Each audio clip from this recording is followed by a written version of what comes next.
మంచిగా చెప్పు. ఎన్ని పడతా మీకు? మిమ్మల్ని చూడడానికి వచ్చాను, మీ బాబులా ఆటోని. ఏడవకండి అమ్మా, ఎందుకు అలాగా?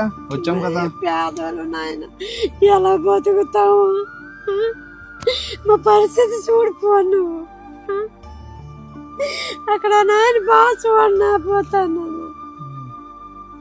ఇదిగోండి 5,000 ఉంచండి ప్రస్తుతానికి, ఓకేనా? ఇవి అసలు అని చెప్పి హైదరాబాద్లో ఒక అన్న పంపించారనమాట, మంచి వాళ్ళకి ఇవ్వండి అని చెప్పి, అందుకనే మీకు ఇచ్చాం. ఏదో బయట వాళ్ళు కాదు, మీ ఇంట్లో వాళ్ళు ఇచ్చారు అనుకోండి. చెవులు వినబడవు, తిన్నట్టు అంతనం రానేదు. ఇలాగుంది మా పరిస్థితి.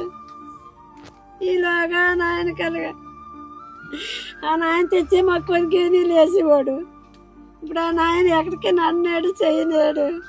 ఎవరు ఇద్దరికి ఆ నాయనకు రోజు 300 ఇచ్చేవారు. అవి ఏ కావాలంటే అవి కొని తెచ్చి కూడా అలా తినేవారు.